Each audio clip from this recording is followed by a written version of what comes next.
Dean, thanks for coming on here today. So I'd like to introduce you to everybody out there. So Dean Sherwinski, and you own your own real estate school, Sherwin. All right. Almost 20 years. Wow. Fantastic. So what is one of the goals? Kind of talk to me about CE, kind of state of the union. Where are we at with it as far as it pertains today? Well, continuing education was started for real estate agents back in the early 90s. And since then, it has been a requirement for every renewal that they do continuing education. Brokers, 24 hours managing brokers, 12 hours managing brokers, 24 hours. Okay. And as time has gone on, it has been adjusted as far as what is in the content and that. This particular season, we now have fair housing as part of our CE requirements, included in the core requirements. And of course, sexual harassment prevention training was also put in back in 2020 for all licensees in the state of Illinois, not just real estate. And so it's an additional requirement that everybody has to do. So for fair housing, what sort of things are they including now? That seems like a common sense thing, but what sort of things are included when you say fair housing as far as it pertains to CE? Well, unfortunately, if you go back in history, and we'll cover this at another point because we'll get a little further into fair housing in another video because there is quite a bit of history that everybody should know. Unfortunate but true, because this is the industry and we're paying for the crimes of our fathers, so to speak. The real estate industry is actually the one that created a number of discriminatory problems in this country, going back to the 1910s and 20s and the whole works, redlining and blockbusting, that kind of thing. Yeah. Slumlords, the whole works, all of it. And so, but we're going to leave that on the side for now, and we'll come back to it at another video. But the reality is this, we're at a point in time where this has come back around to being a hot button issue, just like the sexual harassment. And so now we have to, first of all, understand what the problems are and how they were created. And then at that point, then understand what we need to do. As real estate agents, we need to be, we have to be as generic as anybody. Okay. In fact, if you're not willing to throw aside all your biases, then this may not be the business for you. Really? Okay. Yeah.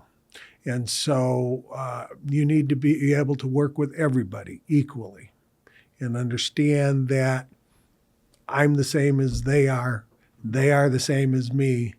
It doesn't matter what color of your skin, where you came from, how you grew up. Your beliefs, those kinds of things. Your beliefs, even human nature of, trying to be better than everybody else or being better than other people, the whole works. That's our biggest problem we have when it comes to fair housing is that, discrimination as a whole is that we don't have, we have a problem because human nature is one of aggression, superiority, trying to feel better. I mean, when you and I grew up, it was keeping up with the Joneses and everything else. So it's quite the task to be able to understand exactly or where to go with this. Okay. And so they're trying to tackle it at kind of the root level that everybody gets the same education. Same opportunities. Same opportunity is what it amounts to. It's always been that intent. Problem is the intent has not moved along greatly, or as well as it could have. And something that, and I'm not going to get into politics or anything else here, but the reality is this, we're all better off together than apart. Yeah. So, and as far as the education is concerned, you mentioned the 12 hours, the 24 hours. What's kind of the format that you see this now? I know you and I have participated for years on physical face to face, but that's sort of Classes, yep. changing, isn't it? I mean, it's getting to be, Oh, it has been. In fact, the internet has changed a lot of things in this business and changed a lot of things, the way we do different things. And of course, part of that is doing coursework online as opposed to coming to live classes. And it wasn't that long ago. It was about 2016, 2018, right in that range, where we actually started here in Illinois allowing and having online coursework okay.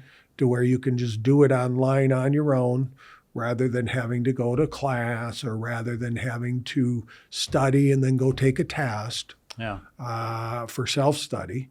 And then part of that also was the requirement that there's certain coursework that you have to do, either online coursework or classroom. You can't just study and test out. See, at one point in time, it was you could just take some tests and test out of your continuing education. I mean, if you knew enough, you knew what was going on, you didn't even need to read the books, take a test, you're done.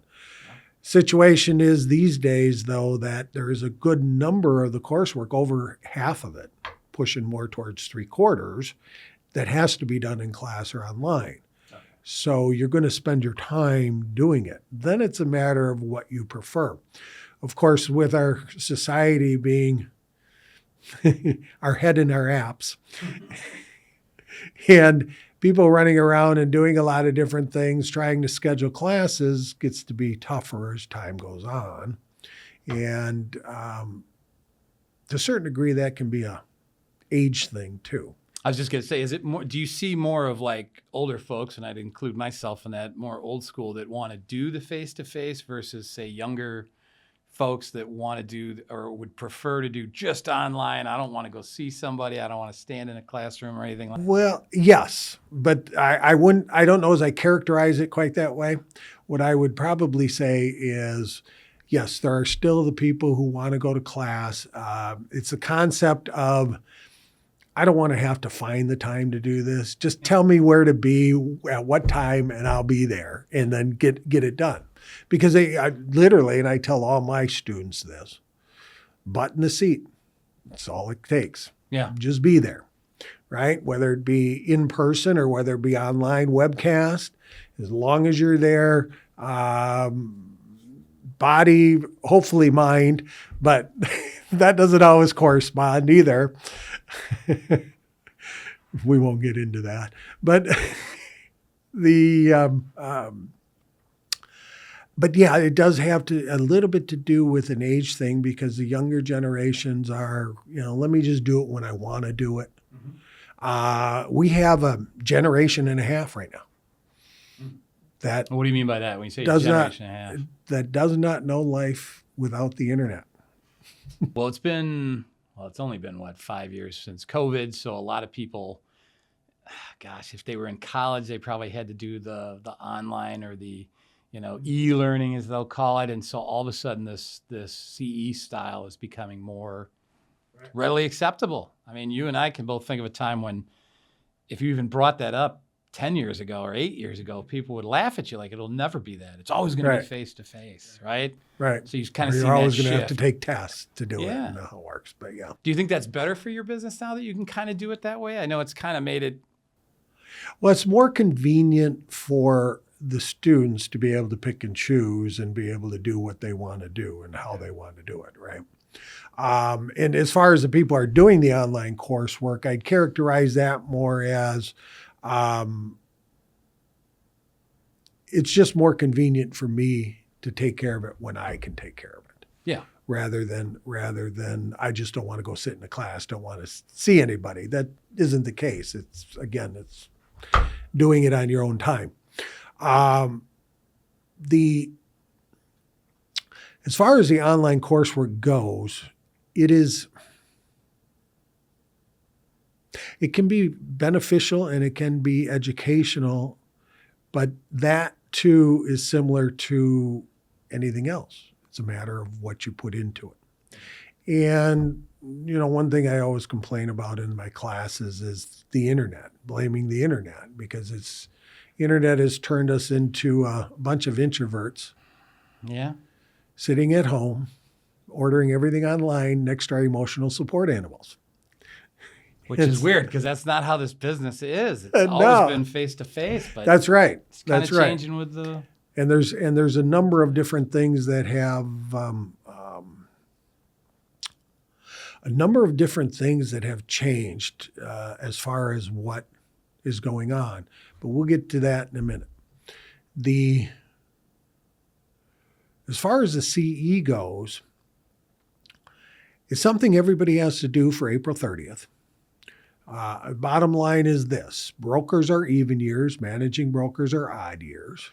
So I tell all the brokers, you know how you remember that? You just remember that your managers are odd. Perfect. And that's right. And managers, you're odd. And then that way you can easily understand or figure out what you have to do. So, Okay.